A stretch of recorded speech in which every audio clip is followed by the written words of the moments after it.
trong videoនេះមកប្រាប់អ្នកគ្នារបៀបមើលប៉ុស្តិ៍ទូទស្សន៍ណាបាទនៅក្នុងដុំ TV Box របស់យើងអញ្ចឹងសម្រាប់ប៉ុស្តិ៍ទូទស្សន៍អ្នកគ្នារកមើលបាទគេដាក់ពាក្យថា ESTV អក្សរ E នេះបាទដូច logo ហាងពួកយើងអញ្ចឹងណា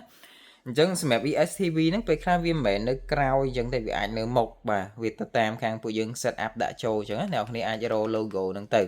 បាទអញ្ចឹងយើងចង់មើលអ្នកគ្នាគ្រាន់តែចុច OK ប៊ូតុង OK លើ ESTV ហ្នឹងមក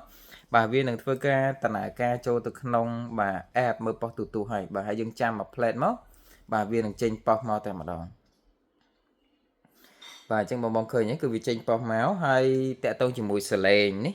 បាទបងឃើញបាទសញ្ញាបូកនេះបូកសលេងអារូបអុបលើហ្នឹងគឺដើម្បីបូកសលេងបាទឃើញទេបាទហើយបើសលេងយើងបូកអត់សូវឮត្រូវបូកសលេងនៅលើទូទស្សន៍យើងដែរណាយើងយកtele ទូទស្សន៍អ្នកនរគ្នាមកយើងចុចបើកសលេងទូទស្សន៍យើងឲ្យកប់ទៅបាទហើយយើងអាចធ្វើការសេរី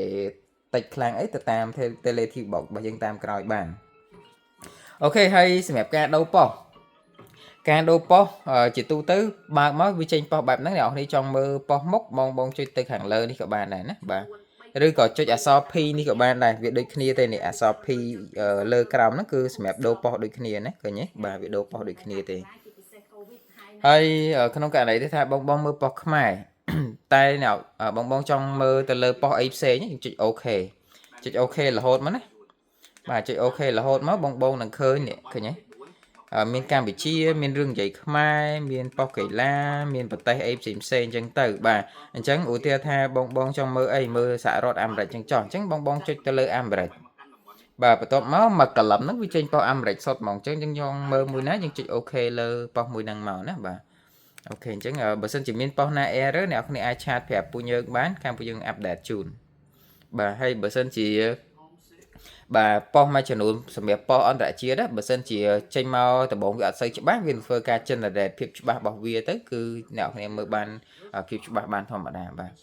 ហើយសម្រាប់ប៉ុស្តិ៍អាមេរិកឯងដូរប៉ុស្តិ៍ចុចលើក្រោមដូចតែគ្នាទេបាទហើយបើបងចង់មើលប៉ុស្តិ៍ខ្មែរវិញយើងចុច OK រហូតទៀតមកណាបាទចុច OK ហើយពេលមកដល់ឃើញ list ប៉ុស្តិ៍យើងចុចឆ្វេងដៃមួយបាទនេះបងឃើញឃើញ list មកវិញហើយអញ្ចឹងយើងចង់មើលប៉ុស្តិ៍ខ្មែរយើងចុចកម្ពុជាវិញមកបាទហើយយើងចុចលើប៉ុស្តិ៍ដែលយើងចង់មើលទៀតមកបាទអញ្ចឹងគឺយើងអាចចាប់ផ្ដើមមើលបានឃើញទេបាទហើយនៅពេលដែលយើងចង់ឲ្យបាត់អានេះបាត់អា list ហ្នឹងបាត់អាបជីហ្នឹងយើងចុចត្រឡប់មួយមកឃើញទេវាបាត់បជីហ្នឹងយើងអាចមើលបានហើយនៅក្នុងហ្នឹងក៏វាមានរឿងដែរណាមិនមែនមានតែប៉ុស្តិ៍ទេបើបងចង់មើលរឿងបងចុច OK ដូចខ្ញុំប្រាប់ហ្នឹងមកចុច OK ពេលឃើញ list ប៉ុស្តិ៍ចុចឆ្វេងដៃមួយបាទហើយបន្ទាប់មកបងមើលនេះគេដាក់រឿងនិយាយខ្មែរអញ្ចឹងទៅណាអានេះសិតតែរឿងហ្នឹងអញ្ចឹងបងចង់មើលរឿងមួយណាបងចុចទៅលើរឿងដែលបាទបងចង់មើលអញ្ចឹងមកណាបាទអញ្ចឹងវាធ្វើការទាញជាមួយនឹង server រឿងចូលមកក្នុងហ្នឹងហើយខ្ញុំបញ្ជាក់បន្តិចសម្រាប់រឿងយើងអាចខាទៅមុខថយក្រោយបានតែប៉ុស្តិ៍ទូទស្សន៍អត់អាចខាទៅមុខថយក្រោយបានទេប៉ុស្តិ៍ទូទស្សន៍គេ line មកបែបណាយើងមើលបែបហ្នឹងអត់អាចទៅមុនគេបានទេតែបើសិនជាក្នុងករណីរឿងចេះយើងអាចធ្វើការបាទនេះយើងអាចខាចេះមកបានឃើញទេវានេតិវារត់ណាបាទតែបើប៉ុស្តិ៍ទូទស្សន៍គឺអត់អាចធ្វើចឹងបានទេអូខេអញ្ចឹងមានតែប៉ុណ្្នឹងទេបាទប៉ុស្តិ៍ទូទស្សន៍បងឆ្ងល់អីអាចសួរបន្ថែមបាន